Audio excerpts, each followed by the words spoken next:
आवाज क्यों नहीं आ रही? सर आपकी आवाज सही नहीं आ रही। हाँ मुझे पता है, मैंने तो खोला ही नहीं है तो कहाँ से।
आपको माइक ही नहीं तो माइक कैसे, एक मिनट सर, सही मिनट, माइक अनम्यूट होगा तो म्यूट होगा ना,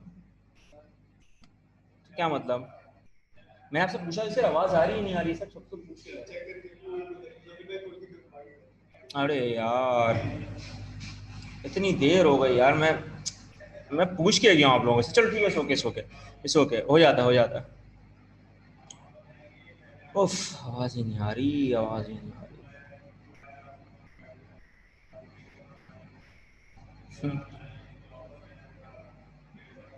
अब मुझे तो नहीं पता ना। अच्छा, अस्सलाम वालेकुम बच्चों, उम्मीद है आप लोग सब खैरियत से होंगे।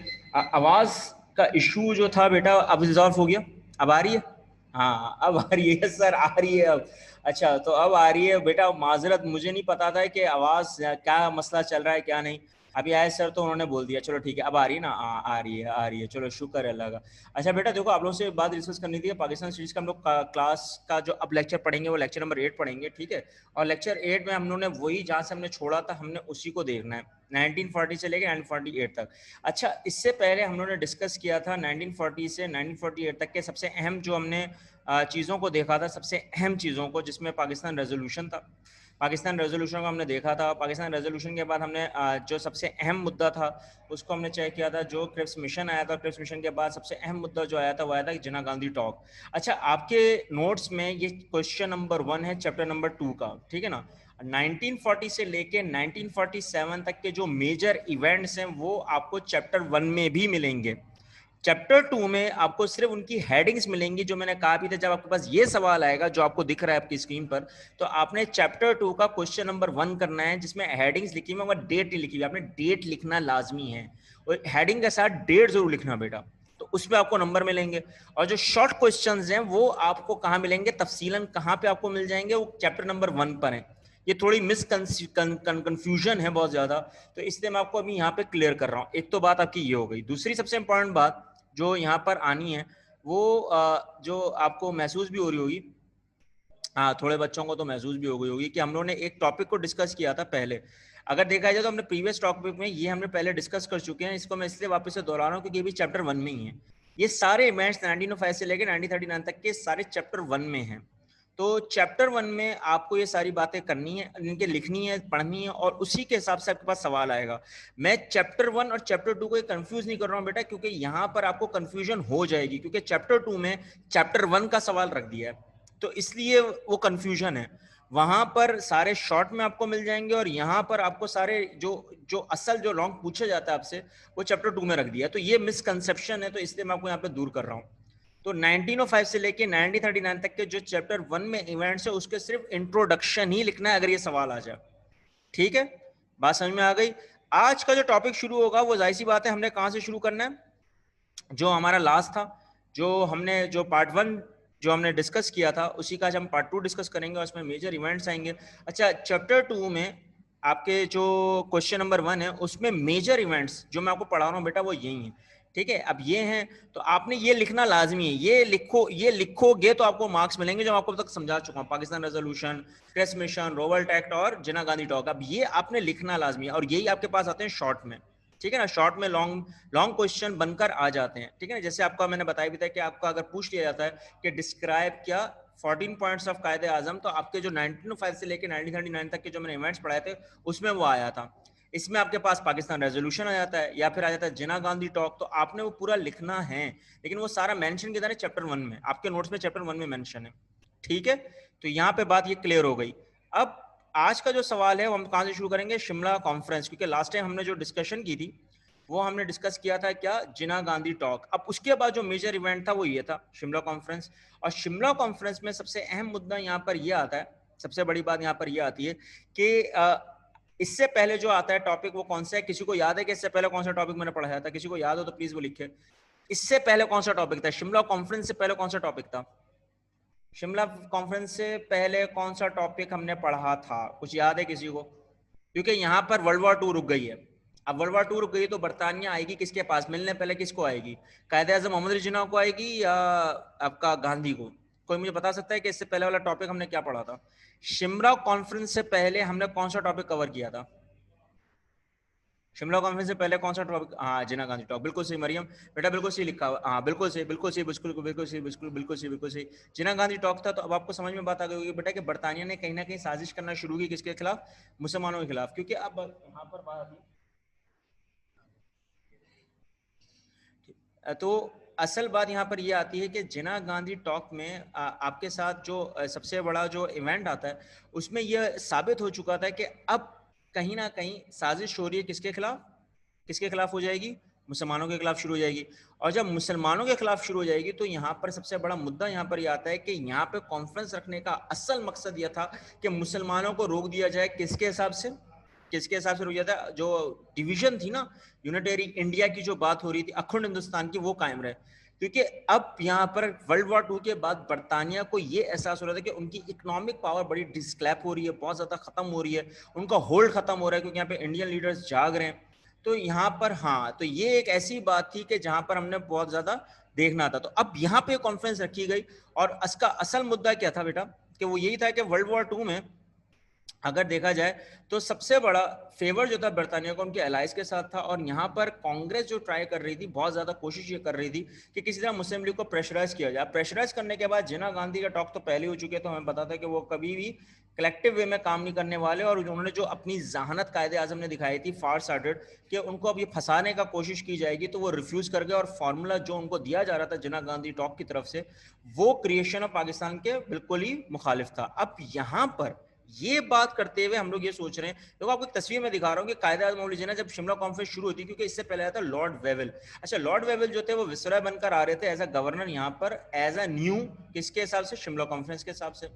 और यहाँ पर सिर्फ मुस्लिम लीग के नुमाइंदे, मैं आपको जो मेन तस्वीर में दिखा रहा हूँ, कायदे मोहम्मद जिन्ना है, बाकी चक्रवर्ती राजगोपाल आचार्य भी दिख रहे हैं, अब्दुल कलाम आजाद भी दिख रहे हैं, ये बलदेव सिंह, अच्छा ये सब खड़े हैं। देखो आपने अगर नोट कराओ, ये सब खड़े हैं, ये सारे कांग्रेसी लीडर्स हैं। और आपने अगर जरा से भी नोट कर लिया बेटा कि अब कायदे आजम बिल्कुल सीरियस हैं। अब वो सीरियस इसलिए क्योंकि लॉर्ड वेवल का जो कॉन्सेप्ट आ रहा था कि कहीं ना कहीं हम लोग जब बातचीत शुरू करेंगे तो उनके अपने तहफ़्फ़ुज़ात होंगे, कुछ ना उनके दिमाग में तो होगा। क्योंकि उन्हें जब कॉल की तो असल जो उनका फोकस था वो किसके पर था? मोहम्मद अली जिन्ना पर। अच्छा, मोहम्मद अली जिन्ना के जो उनका कॉन्फ्रेंस इश्यूज में आ रहा था, सबसे अहम मुद्दा जो आ रहा था वो यहाँ पर ये आ रहा था कि बड़े सगीर का जो है, सबसे एजेंडा जो है, वो हम यहाँ देखना चाह रहे थे, कौन सा इशू कहाँ पर आ सकता है बड़े सगीर में। तो वहाँ पे फैसला लेने से पहले हमें ये नोट करना था कि उनके जो 3 तहफ़्फ़ुज़ात थे वो हम नोट करेंगे कि उनका पहला जो मकसद था वो क्या था यहाँ पर, कि किसी तरह कॉन्स्टिट्यूशन बनाया जाए, फ्यूचर आइन। अब आइन बन गया तो कहीं ना कहीं आपको पता है कि मुल्क में जब एक आइन होगा तो किसी को कोई मसला नहीं होगा, लेकिन उससे पहले हमें क्या बनानी पड़ेगी? गवर्नमेंट। और गवर्नमेंट से पहले हमें क्या अलग करनी पड़ेगी? असम्बलीज। अच्छा, असम्बलीज उस वक्त बनेंगी जब इलेक्शन होगा। तो ये एक ऐसा कॉन्सेप्ट था जो लॉर्ड वेवल लेकर आए थे कि यहाँ पर पूरा एक दिमाग बनाकर आए थे कि कहीं ना कहीं सेपरेट इलेक्टोरेट होंगे। जद्दा गाना इंतखाबात का कॉन्सेप्ट आना शुरू हो गया। अब जद्दा गाना इंतखाबात से पहले हमने ये देखना था कि लॉर्ड वेवल के अपने पॉइंट क्या आए, क्योंकि उनका अपना सजेशंस ये आ रहे थे कि क्योंकि कांग्रेस नहीं मानेगी, वो तो पहले मना कर चुकी थी कि हम लोग जद्दा गाना इंतखाबात तो नहीं करेंगे। तो अब यहाँ पर जो सबसे अहम नुकात का जो पहला नुकात, यानी कि जो उनके दिमाग में था, किसके? लॉर्ड वेवल के, क्योंकि उसका मकसद था वो 3 काम। लेकिन उससे पहले कांग्रेस को बनाने से पहले कांग्रेस को मनाना भी तो था ना बेटा, तो उसको नुकात पेश करने पड़े। अब नुकात पेश करने पड़े तो उनमें सबसे अहम मुद्दा क्या आया, जो उनके दिमाग में पहले ही था कि हाँ, फ्यूचर कॉन्स्टिट्यूशन बनेगा और मजलिस से इंतजामिया। अच्छा, एग्जीक्यूटिव काउंसिल का मतलब यहाँ पर बेटा एक बात समझ के रखना कि यहाँ पर जो फेडरेशन बनेगी, यानी कि वफाक जो बनेगी, उसमें हिंदूज कितने होंगे? 6, और कितने होंगे मुस्लिम्स? 5 as a representatives. अब अगेन 5, यानी कि यहाँ पे माइनॉरिटी तो आपको पता चल गई कि कौन है? मुसलमान ही है, अभी भी मुसलमान ही दिमाग में। लेकिन जो गवर्नर जनरल बनेगा इंडिया का, जब यहाँ से बरतानिया चली जाएगी तो उसका कमांडर इन चीफ जो होगा वो तो बरतानिया का ही होगा, लेकिन गवर्नर जनरल जो बनेगा वो हिंदूज और मुस्लिम्स की मेजॉरिटी में रख के बनेगा। तो अब यहाँ पे तो आपको दिख ही रहा है कि 5 है, तो बनना है किसने? ये तो कॉमन सेंस की बात है कि 6 हिंदूज को रख दिया है। तो ये तो अब दिमाग ही बता देगा कि गवर्नर जनरल एग्जीक्यूटिव काउंसिल में कौन बनेगा। और जहां बनेगा एग्जीक्यूटिव काउंसिल में, तो वहां पे रिकॉन्स्टिट्यूशन, जब यानी कि आइन बन रहा होगा, जो लास्ट पॉइंट दिया हुआ है कि जितने भी सूबे होंगे उनकी बोलते हैं ना, मुशावरत से बनेगा। अब मुशावरत उस वक्त होगी ना कि जब गवर्नर जनरल उसको अलाउ करेगा। तो अगेन यहाँ पे मुस्लिम लीग के साथ कुछ ना कुछ खेला जा रहा है। अब क्या खेला जा रहा है वो आप समझ गए हो बेटा, साजिश। अब देखो वो इसलिए बार बार कर रहे हैं क्योंकि बरतानिया जब यहां से निकले तो हिंदुओं को फेवर देके कल को बर्तानिया उनसे फेवर ले सके। ये एक ऐसा कॉन्सेप्ट था जो ग्रेजुएशन में बच्चों को बताया जाता है। तो मैंने आपको यहाँ पे इसलिए बताया, ये 4 पॉइंट उस वक्त तक समझ जाएंगे जब तक कि बर्तानिया को आप नहीं समझ जाओगे बेटा, कि बर्तानिया तो फुल फेवर में है किसके, हिंदूज के, यानी कि कांग्रेस के। वो रहेगा क्यों, क्योंकि उनको पता है कि मुसलमानों पे हमने बड़ा जुल्म ढाया हुआ है, तो मुसलमान इतनी आराम से हमारा साथ नहीं देंगे। ये एक ऐसी बात थी। इसी के लिहाज से अगर देखा जाए तो क्या हुआ कि हाँ, होल्डिंग ऑफ शिमला कॉन्फ्रेंस, जो असल बात हुई, मुनक्कद जो हुई थी शिमला कॉन्फ्रेंस, क्योंकि लॉर्ड वेलमन ने अपने प्लान नुकात दे दिए। अब नुकात दे दिए तो आपने अगर नोट करा हो कि यहाँ पर कायदे से मोहम्मद जिन्ना बिल्कुल सीरियस करें, एक तस्वीर में आपको मैं बिल्कुल दिखा रहा हूँ, सीरियस करें, और वो सिर्फ इंतजार कर रहे हैं कि कहीं ना कहीं कुछ ना कुछ इसका हल निकलेगा। तो अब वो कॉन्फ्रेंस जब शुरू होती है, देखो समझना बेटा, कॉन्फ्रेंस, नुकात आपके सामने आ गए, उनका पॉइंट ऑफ व्यू आपके सामने आ गया लॉर्ड वेवल का। तो अब जैसी कॉन्फ्रेंस शुरू होती है तो सबकी एक्सपेक्टेशन ये थी कि ऑल इंडियन नेशनल कांग्रेस जो थी उसको कहीं ना कहीं अपॉर्चुनिटी मिल जाएगी, गवर्नमेंट बनाएगी, मेजोरिटी में तो हिंदू हैं। और ऑलरेडी ये डिसाइडेड हो चुका था कि वो जो फॉर्मूला है, जो नुकात जो भी लॉर्ड वेवल ने दिए हैं, उसके में कहीं कॉन्सेप्ट नहीं है पार्टीशन ऑफ सब कॉन्टिनेंट का। देखो इस बात को समझना, तकसीम का अगेन कोई चक्कर नहीं है, यहां पर सिर्फ इलेक्शन करवाने का एक मुद्दा खड़ा हुआ है। लेकिन क्या कांग्रेस इसको मान लेगी? फॉरन कॉन्फ्रेंस बनाते वक्त, कॉन्फ्रेंस करते वक्त क्या ये फॉरन मान लेगी कांग्रेस? यहां पर यह सवाल उठता है, क्योंकि बेटा देखो बात यहां पर यह आ रही है कि सियासत में पहले तो आपको यह देखना पड़ता है कि ये बातें पूरी कंप्लीट हो रही हैं या नहीं, क्योंकि कंप्लीट करने से पहले आपको अल्फाजों का बड़ा बोलते ना ख्याल रखना पड़ता है। तो उसके हिसाब से जो मेंबर्स थे जो यहाँ पे रिप्रेजेंट कर रहे थे ऑल इंडिया मुस्लिम लीग को, तो उससे पहले हम देखें कांग्रेस के कितने बंदे थे। कांग्रेस के अगर देखा जाए तो उसमें 5 बंदों का सबसे अहम किरदार था, जिनमें आपको पहले ही बता चुका हूँ, वो थे अब्दुल कलाम आजाद। ये एंटी मुस्लिम आप कह लो बेटा, किताबों में तो ये लिखा हुआ है, लेकिन कोई मुसलमान के खिलाफ नहीं होता, वो पार्टी के खिलाफ थे उसूलन, ये असल मसला था। पंडित नेहरू का तो आपको पता ही है कॉन्सेप्ट, फिर कृपलन साहब थे, चक्रवर्ती राजगोपाल आचार्य। लेकिन असल जो मैं आपको तस्वीर दिखाना चाह रहा हूँ वो ये है। अच्छा, मलिक खिजर हयात जो यूनिस पार्टी के थे, उस वक्त मुसलमानों की माइनॉरिटीज पार्टीज में ये नाम आता था, लेकिन इनका रखने का मकसद क्या था? क्योंकि बेटा देखो ये अपनी पार्टी लेके चल रहे थे, लेकिन ये साउथ इंडियन की पार्टी थी। अब ये तरह थोड़े जो होते हैं ना डिफेंस वाले लोग, जो तजारत वाले लोग होते हैं, उनकी अपनी एक अलग पार्टी थी, एक अलग मंसूबा था जो किसके साथ जा रहा था? कांग्रेस का। क्यों? क्योंकि मैं आपको पहले बता चुका कि मेजोरिटी सबसे ज्यादा किसकी है? हिंदुओं की। जब हिंदुओं की मेजोरिटी, जब इलेक्शंस भी अगर होते हैं, कोई भी मफामत होती है, तो वो किसको फेवर में जाएगी? हिंदूज को जाएगी। तो ये दिमाग बना के चल रहे थे लोग। और यहां पर अगर देखा जाए कि मुस्लिम लीग के कितने नुमाइंदे? सिर्फ 3। अब 3 नुमाइंदों में खान लियाकत अली खान थे, मोहम्मद जिन्ना थे और सरदार रब निश्ता थे। अब ये 3 बैठ कर बाकायदा उन कॉन्फ्रेंस में शिरकत करके लोगों से मुआहदा, एग्रीमेंट्स, कंडीशंस को देख रहे हैं। अब कंडीशंस में अगर देखा जाए तो शिमला कॉन्फ्रेंस नाकाम क्यों हुई? मैंने आपको बताया ना बेटा, देखो 3 आपके मेजर मसले थे, एक कॉन्स्टिट्यूशन, एक गवर्नमेंट और एक इलेक्शंस, असेंबलीज। आप पहले इलेक्शन का अगर दावा कर रहे हो, इलेक्शन करवाओगे, देखो समझना, एज ए न्यूट्रल इलेक्शन करवाते हो, जद्दागाना इंतखाबात, तो उसके हिसाब से अगर असेंबलीज बनती हैं तो कॉन्स्टिट्यूशन बनाते वक्त आपको वो इलाके जो माइनॉरिटीज में, उनको मेजॉरिटी में लाना ही पड़ेगा। जब वो ला ही नहीं सक रहे हो आप, तो वो कैसे मान लेंगे आपके तहफुजात को और आपके कवानीन को कैसे एक्सेप्ट करेंगे? जब एक्सेप्ट ही नहीं कर पाएंगे तो कहीं ना कहीं फेलियर इस बात पर हुई कि देखो मैंने यहाँ पे लिखा हुआ है, बाकायदा लिखा हुआ है कि जो कांग्रेस चाह रही थी कि जो मुसलमानों की सीट्स को रिप्रेजेंट करेंगे वो कौन करेंगे? अब्दुल कलाम आजाद कांग्रेस की तरफ से। और कायदे आजम ने यह सोचा कि नहीं, अगर वो मुसलमानों को अकलियत से निकालकर मेजोरिटी में लाके रखेंगे तो वो किसकी रिप्रेजेंटेशन होगी? मुस्लिम लीग की होगी, ठीक है ना। मगर विसरॉय ने क्या करा कि कायदे आजम को, जो उस वक्त के चीफ मिनिस्टर ऑफ पंजाब थे यूनिस पार्टी के, शेख खजर हयात साहब, उनके साथ साजिश करके ये कहा गया कि नहीं, अब्दुल कलाम आजाद को ही बनाया जाए। मगर कायदे आजम कन्विंस नहीं हुए। वो इसलिए क्योंकि अगर वहां से मुसलमान खड़ा होगा तो कौन आ जाएगा? कांग्रेस। क्योंकि जाहिर बात है कांग्रेस को मिल जाएगी ना बेटा, अथॉरिटी कांग्रेस के पास चली जाएगी। कांग्रेस के पास चली गई तो मुसलमान फिर फंस गए, क्योंकि वो तो फिर अपना रूप तो दिखाएंगे, लेकिन अभी मुसलमानों को तैयार नहीं है। अब मुसलमान उस पर तैयार नहीं है तो ही, जो मैंने बकायदा ये ही वर्ड जो लिखा है ना, कौन है जो एक्सेप्ट नहीं कर रहे? वो कौन है? मोहम्मद अली जिन्ना। वो एक्सेप्ट नहीं कर पा रहे, इसलिए कर नहीं पा रहे, देखो वो एक्सेप्ट नहीं कर पा रहे। वो चाह रहे हैं कि मैं एक्सेप्ट करूं गवर्नमेंट को बनाने के, लेकिन वो नहीं कर पा रहे। जब नहीं कर पा रहे तो कांग्रेस ने क्या करा है कि नहीं, मुस्लिम लीग को राइट हो किसका? रिप्रेजेंटेशन का, कांग्रेस को नहीं होना चाहिए। ये असल मसला खड़ा हो गया। अब यहाँ पर तीनों पार्टीज एक चीज पे एग्री नहीं हो रही, चाहे मुस्लिम लीग हो, चाहे कांग्रेस हो, चाहे यूनियन पार्टी हो। अब यहाँ पर ये चल रहा है कि कहीं ना कहीं ये एंड अप ही होगी अगेन फेल में। और फेल इसलिए हो रही है क्योंकि कायदा हमने एक्सेप्ट करने से मना कर दिया। जब एक्सेप्ट करने से मना किया तो यहाँ पर ये बात शुरू हो जाती है कि हाँ, अब क्या मुद्दा रह गया, एक ही मुद्दा रह गया ना, वो क्या है, इलेक्शंस।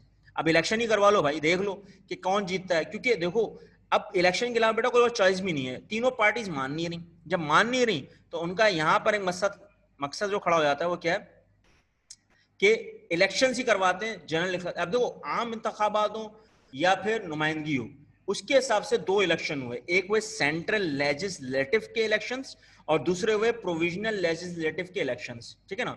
1945 में फेडरल के हुए, सेंट्रल जिसको हम कहते हैं, और फिर सूबों के हुए 1946 में। तो आपके दरमियान में यहाँ पे तीन मेजर ग्रुप्स हैं, एक है आपका मुस्लिम लीग और दूसरी है कांग्रेस। अब न्यूट्रल में कौन आई हुई है, वो है आपका जो उस वक्त के हिसाब से ईस्ट इंडिया कंपनी थी। अब यहाँ पर शाही लॉर्ड्स का निजाम चल रहा था, बर्तानिया का निजाम चल रहा था, तो उन्हीं का अपना झंडा था। तो न्यूट्रल तरीके से जो अथॉरिटेटिव जो आपको यहाँ पे इलेक्शन करवा रही है, वो कौन करवा रही है, ब्रिटेन। अब ब्रिटेन में यहाँ पर ये बात आती है कि ये दोनों पार्टीज जीतने के बाद साथ किसका देंगी, ब्रिटेन का देंगी या नहीं। क्योंकि यहाँ पर यही तो असल मसला चल रहा है, ब्रिटेन का ये तो कॉन्सेप्ट चल रहा है कि हम यहाँ से जाएंगे भी तो हमें सपोर्ट कौन करेगा। उनके दिमाग में था कि हिंदू ही सपोर्ट कर जाएंगे, हम हिंदुओं का साथ देंगे। मेजोरिटी में अगर इलेक्शंस होते भी हैं तो जीतेगी कौन, ऑब्वियसली कांग्रेस। ये तो सभी के दिमाग में था कि हाँ कांग्रेस नहीं जीतना है। जब कांग्रेस ने जीतना है तो यहाँ पर शिमला कॉन्फ्रेंस जैसी फेल होती है। अब देखते जाओ बेटा, यहाँ पर सबसे बड़ा मसला क्या है, फेल हुई। अब लोगों को लगा कि अब कोई एक कुछ नहीं बचा है तो क्या करें, सेंट्रल और प्रोविजनल में इलेक्शन करवाते हैं 1945 में। असल मुद्दा यहाँ पर ये, इसके बरक्स बहुत सारी बातें, पीछे बहुत सारी बातें की गई हैं, लेकिन असल मसला यही था। जब असल मसला ये था तो इलेक्शन कंटेंस हुए। अब यहाँ पर आया, जब इलेक्शन का निजाम शुरू हुआ तो सबने अपना मैनिफेस्टो बनाया। मैनिफेस्टो क्या होता है, वो चार्टर होता है। अब यहाँ पर मंशूर बनाया मुस्लिम लीग ने और कांग्रेस ने, जिसको हम शाही ऐलान भी बोलते हैं, ठीक है बेटा। हर पार्टी का शाही ऐलान होता है। उसी के हिसाब से अगर देखा जाए तो पहला किसका है, कांग्रेस का। अच्छा देखो, कांग्रेस के हिसाब से यहाँ पर अपना मैनिफेस्टो उन्होंने क्या दिया है कि हम लोग यहाँ पे सिंगल यूनिट होंगे, अखंड हिंदुस्तान का कॉन्सेप्ट होगा, कोई पार्टीशन स्कीम नहीं होगी, तकसीम का कोई रद्द अमल नहीं होगा। रिप्रेजेंटेटिव्स जितने भी कम्युनिटीज के होंगे वो कांग्रेस को क्लेम कर सकते हैं, और वही बड़े सगीर का जितना भी निजाम होगा जो एग्रीड किया हुआ है कांग्रेस ने कि सब लोगों को एक नुमाइंदगी देंगे, उसी पे हम चलेंगे। अच्छा, तो जो 1935 में हुआ था वो क्या दिमागों में नहीं है लोगों के, और यहाँ पे जो क्लास सिस्टम है क्या वो दिमागों में नहीं है लोगों के। तो ये वो सारी बातें थी कि कहीं ना कहीं बहुत सारी बातें थी बेटे, लेकिन दो मेजर भी तो थी ना। ये तो हम लोग पढ़ते हुए आ रहे हैं कि हाँ कहीं ना कहीं क्लास सिस्टम भी मौजूद है, और कहीं ना कहीं कांग्रेस ने क्या हरकतें की मुसलमानों के साथ वो दिख रहा था। तो यहाँ पर ये बात आ गई किसकी तरफ से, ये उनका मंशूर था, ये उनका चार्टर में था कि ये लोग करेंगे वो काम, ठीक है। अब ये था। अब लेकिन इसके बाद क्या था, मुस्लिम लीग का। अच्छा, मुस्लिम लीग में अगर देखा जाए तो उनका मैनिफेस्टो क्या है, सिंपल सा। उनका सिंपल सा था कि इलेक्शन अगर होते हैं, कंफर्म होते हैं, जो कायदे आजम पहले ही बोल रहे थे कि जीत जाएगी मुस्लिम लीग, वो कंफर्म था। अब वो कैसे था वो मैं आपको आगे बताऊंगा। वो इसलिए क्योंकि मुस्लिम लीग इसलिए आगे निकल रही थी कि उनके पास एक चीज थी जो कांग्रेस नहीं समझ पा रही थी। वो क्या चीज थी मैं आगे चल के आपको डिस्कस करूंगा बेटा, लेकिन हमारी जो असल बात थी, जो हमारा असल मैनिफेस्टो था, वो किस पर था कि हम लोग एक सेपरेट होमलैंड लेना चाह रहे हैं। अच्छा, यहाँ पे पाकिस्तान का नाम जब भी मैं लूंगा तो क्या होगा, इस्लामी रियासत, इस्लामी रियासत का कॉन्सेप्ट होगा। और दूसरा कि साउथ एशिया में जो पार्टीशन का जो निसाब होगा, पाकिस्तान रेजोल्यूशन करार मकासद का इस्लामी रियासत का, उसको हम तश्कील जरूर देंगे अगर जीतेंगे। और वो सारे एरियाज जहां पे माइनॉरिटीज में हैं मुसलमान, और जो माइनॉरिटीज हैं जितनी भी हैं, उनको हम मेजॉरिटी में रखेंगे, यानी कि अक्सरियत में लेकर आ जाएंगे। ये असल मैनिफेस्टो था जो आपकी किताब में शायद मेंशन नहीं है बेटा, लेकिन मैंने इसलिए इसको मेंशन किया कि ताकि आपको पता हो कि हमारा मोटिव क्या था। अब हमारा मोटिव ये बन गया। जब ये बना तो उसके हिसाब से अगर देखा जाए तो इलेक्शन कैंपेनिंग शुरू हुई, अब इंतखाबी मुहिम शुरू हुई। अब शुरू होने में सबसे अहम बात यहाँ पर यह आती है कि कांग्रेस के साथ जितने भी अलायंस ग्रुप थे, जितने भी अलायंस, यूनिस पार्टी हो, अरब पार्टी हो, अच्छा जमात उलमा हिंद जो आपको यहाँ पे एक नाम दिख रहा है, ये पाकिस्तान में भी है, जिसको कहते हैं जमात उलमा फजल रहमान, तो समझ जाओ। तो एफ, तो उसको अभी डिस्कस करने वाली बात नहीं है, लेकिन मैं आपको बता रहा हूँ कि वही जमात में से ही निकली हुई जमात है। अच्छा, तो और अदर मुस्लिम पार्टीज किसके साथ ज्वाइन हो गई, कांग्रेस के साथ। उनको पता था मेजोरिटी किसकी है, हिंदुओं की, वोट किसको मिलेंगे, कांग्रेस को, तो वो सब मिल गए। अब मुस्लिम लीग के सामने हर्डल्स, ऑब्स्टिकल्स, मुश्किलात पेश करना शुरू हुए। अब मुश्किलात आई, लेकिन कायदे आज़म मोहम्मद अली जिन्ना पब्लिक मीटिंग्स में ओपनली चैलेंज कर रहे हैं किसको, किसको? कांग्रेस को, ओपनली। वो चैलेंज कर रहे हैं कि हम लोग अपना डिमांड, अपनी तलब लेके ही रहेंगे, और हमारे जितने भी डेलीगेट्स थे उनको पता था कि हम लोग जीत जाएंगे, तो उसी वक्त नारे लगना शुरू हो गए, बन के रहेगा पाकिस्तान, लेकर रहेगा पाकिस्तान। पाकिस्तान का मतलब क्या? ला इलाहा इल्लल्लाह। अब देखो ये एक कॉन्सेप्ट था हमारे, और यहाँ पे मुस्लिम लीग दिन ब दिन ताकतवर होती जा रही है। किस हिसाब से? लोगों को पता है मेजॉरिटी किसकी है। देखो क्लास सिस्टम में बेटा हमेशा रखना मेजॉरिटी किसकी है। मैं आपको शुरू से बताता रहा हूं कि यहाँ पे जो मेजॉरिटी रही है वो रूलर्स की नहीं होती, हमेशा किसकी होती है? सर्वेंट्स की। तो क्लास सिस्टम हिंदुओं में सबसे ज्यादा है, और वो क्यों है वो आपको इल्म है पहले। और उसी के हिसाब से अगर देखा जाए तो इलेक्शन जब होते हैं, और 1945 दिसंबर में सेंट्रल लेजिस्लेचर के जब इलेक्शन होते हैं, यानी कि कानून साजी के अगर होते हैं, वफाकी कानून साजी असम्बली के जब होते हैं इलेक्शंस, तो उसमें बाकायदा 30 सीटें रिजर्व की गई थी मुसलमानों की, और 30 की 30 सीटें कौन जीत गई? मुस्लिम लीग। अब यहाँ पे धचका लगा कांग्रेस को, वो हैरान हो गए, उन्होंने बोला कि ये क्या हो गया भाई, 30 की 30 रिजर्व सीटें जीत गए। और फिर प्रोविजनल असेंबली जब 1946 में हुई तो उसकी टोटल सीट्स जो रखी गई थी 492 थी, जिसमें 428 सीट्स कौन जीत गई? अगेन मुस्लिम लीग। अब यहाँ पे वही एक गाना जो आज के दौर में मजा आता 2 साल पहले, रोक सको तो रोक लो तब्दीली आई रहे, वो अब यहाँ पर भी कुछ दिख रहा है कि हैरानगी ये हुई कि जो रखी गई सीट्स वो उसका नतीजा ही कुछ और निकला।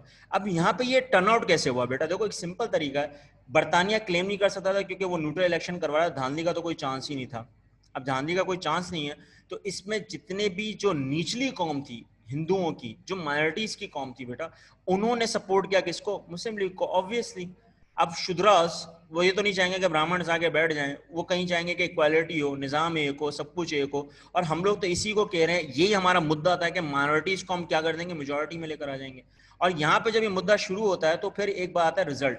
अब सेंट्रल लेजिस्लेटिव का अगर आप देखो तो बाकायदा जो रिजल्ट आता है वो आपके सामने, ये 49 सीट्स आपको दिख रहा होगा, ये पूरा नेट पे रखा हुआ है। आपने अगर नोट करा, सबसे ज्यादा मुस्लिम लीग ने जो जीती है सीट्स वो कहां जीती है? पंजाब से। अब पंजाब से अगर ज्यादा सीटें जीती हैं तो आपने अगर नोट कर लिया होगा कि ये क्वांटिटी, टोटल क्वांटिटी जो आपको दिख रही है, ये यहाँ पर है बेटा, सॉरी, अगर आप नोट करो तो ये मुस्लिम लीग है, 30 की 30 सीटें रखी हुई, और यहाँ पर पूरा आ रहा है ये 49 नहीं, यहाँ पे मैं कह रहा हूँ, देखो ये दिख रहा होगा आपको। अब यहाँ पर सबसे अहम मुद्दा यहाँ पर ये आता है कि हाँ, हम लोग कहीं ना कहीं चीजों को नोट नहीं करते, और हम लोग ये सोचते हैं कि कहीं ना कहीं हमारे पास कुछ ना कुछ मसले हो जाते हैं। अच्छा, ये प्रोविजनल असेंबली की सीट्स हैं जिसमें आपको दिख रहा होगा 428 जीत चुके हैं, ठीक है ना। ये 428 जो मुसलमानों की अपनी सीट थी 492, उसके हिसाब से 428 हम जीते हैं। टोटल सीट्स कितनी है? 1585।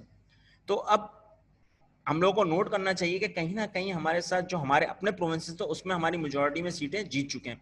अब मेजोरिटी में अगर सीधे अगर मुसलमानों ने जीत ली है तो इसका मतलब कहीं ना कहीं हमारे साथ जो सुलूक था वो दिखने वाला था कि मुस्लिम लीग ने जो इतनी जबरदस्त तरीके से जो विक्ट्री हासिल की, नहीं 439 सीट थी, नहीं बेटा नहीं, 428 थी, नहीं 428 थी। ये मिसकंसेप्ट है थोड़ा सा। मैंने आपको अभी तस्वीर तो दिखाई ना बेटा, देखो ना, ये देखो पीछे अगर आप देखो तो 428 ये लिखी हुई, ये देखो मैं फिर दिखा रहा हूँ, ये देखो 428 ये मैंने नेट से ही लिखी हुई है, जाहिर सी बात है नेट से ही मिल सकता था तो नेट भी है। तो आपने देखा 428 है, ये असल है, ये असल वर्ड्स हैं जो रखे हुए, ये मेजर किताबों में ये लिखा हुआ है, ये मिसकंसेप्शन लिखा हुआ है 439 का, तो प्लीज को अच्छी तरह देख लो, 428 है, ठीक है। 428 सीट जीती हैं, और उसी के हिसाब से अगर देखा जाए तो प्रोविंशियल असेंबली में जब हम लोगों ने इतनी जबरदस्त तरीके से कामयाबी हासिल की मुस्लिम लीग ने, तो अब तो ये हमारे को कांग्रेस ने अब ये मान लिया कि उनको डिफीट हुई है, कहीं ना कहीं से बहुत बुरे तरीके से डिफीट हुई, क्योंकि अगर मुस्लिम लीग को कोई एक्सेप्ट ही नहीं कर पा रहा था तो ये सीटें कैसे जीत गए। और फिर यहाँ पे कायदे आज़म ऐलान कर देते हैं कि अब कोई दुनिया में कोई ताकत नहीं रोक सकती किसको? पाकिस्तान। अब यहाँ पे ऐलान हुआ पाकिस्तान का, देखो अब वर्ड आ गया यहाँ पे पाकिस्तान, ये पाकिस्तान था बेटा लेकिन पाकिस्तान आ गया। अब यहाँ पर जो ऐलान हुआ मोहम्मद अली जिन्ना की तरफ से, तो यहाँ वर्ड आ गया था इस्लामी रियासत का क्या? पाकिस्तान। और पाकिस्तान रेजोल्यूशन जो हमने बाद में रखा वो पहले क्या था? लाहौर रेजोल्यूशन। तो प्लीज अच्छी तरह याद रखना बेटा। तो ये यहां पर जब वर्ड आ गया तो इट मींस अब पाकिस्तान बन के ही रहेगा, पाकिस्तान बन के रहेगा। तो उसके बिहाफ पर अब यहां पर कौन आने वाले हैं? मिशन किसका? कैबिनेट का। अच्छा, कैबिनेट पार्लियामेंट को कहते हैं बेटा। जब आपकी ज्वाइंट इलेक्टोरेट में पार्लियामेंट बनती है, मजलिस शूरा बनती है, तो उसको हम बोलते हैं काबीना, ठीक है बेटा। अब वफाक में बैठने वाले हैं कौन? मुसलमान। और उसी के हिसाब से बरतानिया के 3 नुमाइंदों को भेजा एज अ मिशन के तौर पर। लेकिन उस वक्त जीती कौन थी? वर्ल्ड वॉर 2 के बाद जब बरतानिया में इलेक्शन हुआ तो लेबर पार्टी जीती, और उसके जो प्राइम मिनिस्टर बने, जो आपके स्क्रीन पे सामने भी आ रहे हैं, वो लॉर्ड एटले बने। ठीक है बेटा। अब यहाँ पर जब ये हुआ कि हाँ अब इंडिया में जब इलेक्शन भी हो गए और पॉलिटिकल रेस्टलेसनेस जो बहुत ज्यादा बिदक रही है, इंतशार बढ़ रहा है, उसको खत्म होना चाहिए, तो लॉर्ड एटले ने कैबिनेट बना के भेजी। अब उस कैबिनेट के कितने नुमाइंदे थे? 3। अब उनके जो मेंबर्स थे वो 3 जो थे, उसमें से एक नुमाइंदा तो पहले भी आ चुका है, वो कौन है? Sir Stafford Cripps. अब सर स्टैफर्ड क्रिप्स अगर देखें तो इसके हिसाब से हमारे पास सर स्टैफर्ड क्रिप्स हैं और फिर लॉर्ड पैथिक हैं और एवी अलेक्जेंडर हैं। अच्छा, लॉर्ड पैथिक इस मिशन को लीड कर रहे थे और एवी अलेक्जेंडर एज अ फिलोसोफर थे, और क्रिप्स मिशन पहले आके बातचीत करके जा चुके थे, तो उनको अंदाजा था कि अब किस तरह से बात करनी है। तो ये तीनों नुमाइंदे आए एज अ मिशन। अब मिशन अगेन मिशन है ये, ठीक है ना, जैसे क्रिप्स मिशन था इस तरह से कैबिनेट मिशन। तो मिशन बना, तो अब जाहिर बात है उनका कोई बुनियादी मकसद तो होगा ना, जब जीते हैं तो उनका कोई ना कोई मकसद भी होगा। अब वो मकसद क्या था? पहला कि हमने कॉन्स्टिट्यूशनल स्टेटस तो देना है इंडिया को और एक गवर्नमेंट फॉर्म करनी है। लेकिन दूसरा सबसे बड़ा जो असल का मकसद था वो क्या था कि मुसलमानों और हिंदुओं के दरमियान जो गैप बन चुका है, जो बहुत बड़ा इंतशार बन चुका है, उसको खत्म करना है और यूनाइटेड इंडिया का कॉन्सेप्ट रखना है। लेकिन जनरल इलेक्शन में प्रूव हो चुका था जो नामुमकिन सी बात थी, क्वाइट इम्पॉसिबल। तो अब अगेन ये क्यों अखंड हिंदुस्तान का कॉन्सेप्ट क्यों? बेटा वो बस बरतानिया अपना होल्ड खोना नहीं चाह रहा था, तो यही वजह है। तो अब जाहिर सी बात है मुज़ाकरात ही थे, अब मुज़ाकरात नहीं कर, अब मुज़ाकरात के अलावा है क्या?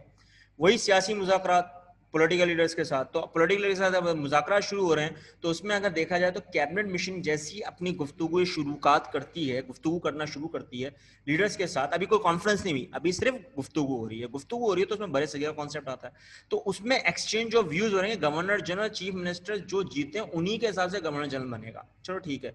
लेकिन क्या यहां पर यह मुद्दा अगेन डिस्कस हो रहा है कि रियासतों को मिलाकर पाकिस्तान का कॉन्सेप्ट आएगा? क्योंकि बेटा देखो इस बात को समझना है कि यहाँ पर कहीं ना कहीं चालें चलना शुरू हो गए बरतानिया वाले। अब चालें चलना शुरू हो रहे हैं, तो उसमें मुस्लिम लीग को जो एक सबसे बड़ा सोल्यूशन था, जो इशू था, वो क्या था? पार्टीशन ऑफ सब कॉन्टिनेंट और क्रिएशन ऑफ पाकिस्तान। जबकि कांग्रेस ये बोल रही है कि नहीं, हम लोग एक ही सिंगल नेशन पे होंगे, एक ही हमारा मुल्क होगा, कोई पार्टीशन का कॉन्सेप्ट नहीं होगा, टू नेशन थ्योरी। जो पाकिस्तान का कॉन्सेप्ट है वो बिल्कुल ही बेहुदा, जो भी आप वर्ड लगाना चाहो बेटा, जो भी अगर लगाना चाहो, तो आपको समझ में आता जाएगी। यहाँ पे नेग्लेक्ट मैंने रखा हुआ है कि उसको अवॉइड कर रहे थे, लेकिन ये हकीकत थी, इलेक्शन में साबित हो गया। तो वापस से ये बातें क्यों हो रही? जब ये वापस से बातें शुरू हुई हैं तो कहीं ना कहीं कुछ ना कुछ कैबिनेट वाले भी जो आए थे मिशन लेके मेंबर्स, उनका भी कहीं ना कहीं तजावीज़ें होंगी, प्रपोजल्स होंगे जो एक्सेप्ट करें किसके साथ रखते हुए? मुस्लिम लीग के साथ। मुस्लिम लीग के साथ जब उनके साथ प्रपोजल आ रहे हैं, तो देखो एक बात याद रखना बेटा कि अब ना कांग्रेस मुस्लिम लीग अगेन वही शुरू हो गया तनाजा। तो इन्होंने क्या रखा? कॉन्फ्रेंस रख दी, उसमें क्या रखा कि 16 मई 1946 को कैबिनेट मिशन ने अपना प्लान अनाउंस किया कि अगर गवर्नमेंट बनाएंगे और जो लेजिस्लेटिव काउंसिल्स बनेंगी वो इस तरह की होंगी। अब वो इस तरह से किस तरह से बनेंगी कि उनका पहला मकसद ये था कि हाँ सब कॉन्टिनेंट बड़े सगीर एक यूनियन में होगा, फेडरेशन, फेडरेशन होगी एक। डिफेंस, फॉरेन अफेयर्स और कम्युनिकेशन का मिनिस्टर हमेशा कौन होगा? ब्रिटेन का होगा। अब ब्रिटेन का ही अगर बात आनी है तो वो किसको बिठा के जाएंगे? कांग्रेस के मेंबर्स को। ये तो हकीकत था। अब यहाँ पर जो जितने भी सब्जेक्ट्स थे जो उस वक्त के तनाजात में आ रहे थे यूनियन में, उनका क्या होगा? फिर वो अथॉरिटी किसके पास चली जाएगी? सूबों को। अथॉरिटी सूबों के पास होगी, इख्तियार सूबों के पास होंगे, इसको कंट्रोल कौन करेगी? फेडरेशन। लो भाई, अब यहाँ पर ये कह दिया उन्होंने यूनियन का कॉन्सेप्ट। दूसरा कॉन्सेप्ट जो आया वो क्या था कि फॉर्मेशन ऑफ ग्रुप, 3 हिस्सों में हम इलाकों को बांट देंगे। इसमें एक ग्रुप होगा जिसका मुस्लिम मेजोरिटीज का, जैसे पंजाब, सिंध, NWFP, बलूचिस्तान होगा। दूसरा ग्रुप जो है बंगाल और असम। अच्छा बेटा देखो, बंगाल और असम में मैंने आपको पहले ही बताया था कि यहाँ पे हिंदू और मुस्लिम दोनों मिलकर रह रहे हैं। मेजोरिटी किसकी है? मुसलमानों की। लेकिन आपको पता ना एग्रीकल्चरल सिस्टम, तो बस उसकी वजह से ये एक अलग ग्रुप बना दिया गया। यानी कि इकोनॉमिक रेवेन्यू की वजह से कि हिंदूज और मुसलमान मिलकर रहे हैं, तो ये ग्रुप बना दिया। और तीसरा ग्रुप जो था वो मेजोरिटी किसकी थी? हिंदुओं की। Madras, Bombay, CP, UP, Bihar. अब ये सारे 3 ग्रुप में प्रोविजनल असेंबलीज को डिवाइड कर दिया। अब डिवाइड किया, उसके बाद जो इलेक्शन में जो कानून साज असेंबलियों का जो सबसे अहम था मरकजी, उसमें जो फ्रेम करना था कॉन्स्टिट्यूशन, वो प्रोविजनल असेंबलीज के थ्रू मिलकर करना होता। और ये हकीकत है। तो तीनों प्रोविजनल ग्रुप्स जब तक के खुद कॉन्स्टिट्यूशन बनाने पर राजी नहीं होंगे, कॉन्स्टिट्यूशन नहीं बनेगा। लो भाई, अब ये क्या बात? चलो ठीक है, एक कॉमन सेंस की बात है, कर लेते हैं, हाँ हो जाता है, चलो ठीक है कर लेंगे, क्योंकि मुस्लिम तो जीत चुकी है। अब यहाँ पर इंटरिम गवर्नमेंट, अबूरी हुकूमत, एक अबूरी हुकूमत बना के देखते हैं 10 साल की, जो आगे चल के भी आएगा टॉपिक, 10 साल की बना के देखेंगे कि उसमें जितनी भी मेजर पार्टी जो रिप्रेजेंटेशन कर रही है अपने इलाकों के हिसाब से, देखेंगे कि वो कितना कारामद साबित होती है। जब करामत साबित होंगी तो एडमिनिस्ट्रेटिव जितनी भी एडमिनिस्ट्रेटिव अफेयर्स होंगे उसमें कैबिनेट को फुल खुद मुख्तार दे देगी और ब्रिटिश में इन्वॉल्व नहीं होगी। चलो, लेकिन ये बात जो असल आती है कि यूनियन की सेपरेशन मुसलमानों को खुश करने के लिए कि ग्रुप ए और बी अगर 10 साल बाद चाहते हैं, 10 साल बाद चाहते हैं, तो अगर देखेंगे कि इख्तियारात सही नहीं हुए, आइन सही नहीं काम कर रहा, कोई मसला आ रहा है, तो वो अपना वीटो पावर इस्तेमाल करके वो दोनों प्रोविंसेस जहां पे मुसलमानों की मेजॉरिटी ज्यादा है, जहां पे ईस्ट में और वेस्ट में जहां पे मेजॉरिटी ज्यादा है, तो वो वहां पर अपना रियासतों को लेकर अलग हो सकती है 10 साल बाद। तो यहाँ पे अल्लाह की एक बेटा कुदरत को देखो कि पंडित नेहरू उस वक्त बैठे हुए थे और उस वक्त मुज़ाकरात चल रहे थे, तो उनके दिमाग से, उनके दिल से ये बात निकल गई जो हमेशा होती है कि यहाँ पे एक बड़ा मसला खड़ा हो जाता है कि यहाँ पे लोग 2 दिन की बात याद नहीं रखते, तो 10 साल बाद कौन याद रखेगा ऐसी बात। एक कॉमन सेंस की बात है, गुल मिल जाएंगे, कल्चरल सिस्टम शुरू हो जाएगा, सब कुछ हो जाएगा, कौन याद रखेगा, क्या पता मिडलिस्टिक हो जाए मुसलमान। तो यहाँ ये जब ये बात हुई तो यहाँ कायदा मामले जना जरा सोच में आ गए कि हाँ यार कुछ ना कुछ तो होगा, मसला तो मसाइल बढ़ जाएंगे और भूल जाएंगे लोग, और भूल जाए तो फिर मसला और बढ़ जाएगा। तो वहां पर एक इख्तियार दे दिया हक के इस्तरादत का, वीटो पावर। अब वीटो पावर यहाँ पर ये आती है कि जिसकी इंटरिम गवर्नमेंट में सबसे ज्यादा बाद में गवर्नमेंट के चांसेस ज्यादा होते हैं और वो अपना प्रपोजल अगर रखती है मुस्लिम लीग के सामने या कोई भी, अगर वो इंटरफेयर नहीं करता है, तो वो ताकत जो कैबिनेट की बड़ी जमात बनकर आ गई, तो दूसरे को एतराज ना हो, अपनी वीटो पावर इस्तेमाल करके वो सारे के सारे इख्तियार अपने पास रख सकता है। सिंपल सा टॉपिक, सिंपल सी बात कैबिनेट मिशन की। वीटो का मतलब ये होता है बेटा जिसके पास अथॉरिटी ज्यादा हो, तो उसके पास पावर ज्यादा है, तो पावर ज्यादा तो अपना वीटो का इस्तेमाल कर ले। लेकिन आपने देखा होगा कैबिनेट की फुल फॉर्मेशन किसकी तरफ है, कांग्रेस की तरफ। जब कांग्रेस की तरफ है तो ये तो अब कायदे आजम को दिमाग में बैठ गया है कि कहीं ना कहीं मेजोरिटी तो हिंदुओं की रहेगी, और हिंदुओं की रहेगी तो वीटो पावर भी किसके पास चली जाएगी, हिंदुओं के पास। और 10 साल बाद कौन सोचेगा। तो यहाँ कायदे आजम थोड़े कंफ्यूज हो गए। लेकिन इसी दौरान एक और बड़ा मसला खड़ा हो गया, वो आपको पता नहीं बेटा, इसी दौरान कायदे आजम जिन्ना को अपनी बीमारी का पता चल गया था, टीबी का। जो उनको टीबी थी और उस वक्त आपको पता है कि बुकों में लिखा हुआ है कि वो हिंदू मुसलमान था, डॉक्टर था, लेकिन नहीं, वो मुसलमान डॉक्टर नहीं था बेटा, वो हिंदू डॉक्टर था, उसने करा था और उसने वो दिल्लत था। अब ये एक ऐसा कॉन्सेप्ट था कि बचा लिया, लेकिन देखो, लेकिन कायदा जिन्हों को पता चल गई उनकी बीमारी। अब ये बीमारी सिर्फ उन डॉक्टरों को पता है और इनको खुद को पता है, ना इनकी जमात को पता है, ना मुस्लिम लीग को पता है, किसी को भी नहीं पता, किसी को भी इल्म में नहीं था। और यहाँ पर अब कायदा आज़म को फैसला लेना शुरू होना था, क्योंकि अब उनको नहीं पता, डॉक्टर ने सिर्फ 3 महीने दिए हुए थे, 3 से 4 महीने उनको बोला था, लेकिन किताबों में लिखा हुआ है कि 8 महीने, कहीं 2 साल लिखा हुआ है, लेकिन असल जो थे वो 3 से 4 महीने दिए गए थे। अब 3 से 4 महीनों में उनको फैसला लेना था, वरना अगर उनकी बीमारी का किसी को पता चल गया तो फिर और मसले। तो यहां पर ना चाहते हुए भी, अब देखो जाहिर सी बात है काबीना मिशन का सियासी जमातों का रद्द अमल क्या होगा, जाहिर सी बात है नेशनल कांग्रेस ने तो, आपने पता है इंडियन नेशनल कांग्रेस, तो उन्होंने तो पंडित नेहरू ने तो पहले ही बोल दिया कि पूरा क्रश हो चुका है पाकिस्तान का जो जिना था, जिना का पाकिस्तान बिल्कुल ही खत्म हो गया है, सियासी इक़्तिदार जाहिर सी बात है कांग्रेस की तरफ ही जाएगा। और कायदे आज़म ने फौरन बोल दिया कि हाँ मिशन जैसी है, उन्होंने रिजेक्ट कर दिया पाकिस्तान की। तो ये देखो ना बेटा, इख्तियार नहीं दिए, 10 साल बाद कौन याद रखेगा। मेंशन ही नहीं किया गया कि पाकिस्तान को रियासत को हम तश्कील करेंगे या कोई ऐसा कॉन्स्टिट्यूशन सोल्यूशन होगा बाद में कि जो आइन को रखते हुए, मद्देनजर रखते हुए जो रियासतें हैं वो चेंज हो जाएं, तब्दील हो जाएं। तो ये कोई कॉन्सेप्ट दिया नहीं। जब दिया नहीं तो जाहिर सी बात है कायदे आज़म को अब ये एहसास हो रहा था कि कहीं ना कहीं अब फाइनल डिसीजन किसके हाथ में, कायदे आज़म के। हतमी फैसला उनके हाथ में था। तो हतमी फैसला उन्होंने क्या दिया बेटा कि उन्होंने ना चाहते हुए इसको एक्सेप्ट किया। क्यों? बिकॉज ऑफ वन रीजन, बीमारी। उनको नहीं पता था कि क्या करेंगे, कल को अगर फिर साजिश कर दी शुरू तो फिर कौन जिम्मेदार होगा, कायदे आज़म कितना टैकल कर पाएंगे। तो ये वही चीज थी, सबसे बड़ा मसला। दूसरा सबसे बड़ा मसला यहाँ पर यह था कि बरतानिया बार बार कांग्रेस को अहमियत दे रही है, क्यों ना हम लोग अपनी अहमियत को बढ़ाएं, देख लेते हैं।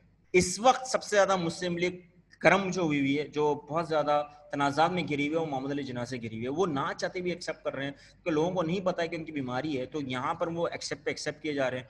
और जहां एक्सेप्ट किए जा रहे हैं तो वहाँ खान लियाकत अली खान और सरदार रब निश्तर उनका साथ पे साथ दिए जा रहे हैं।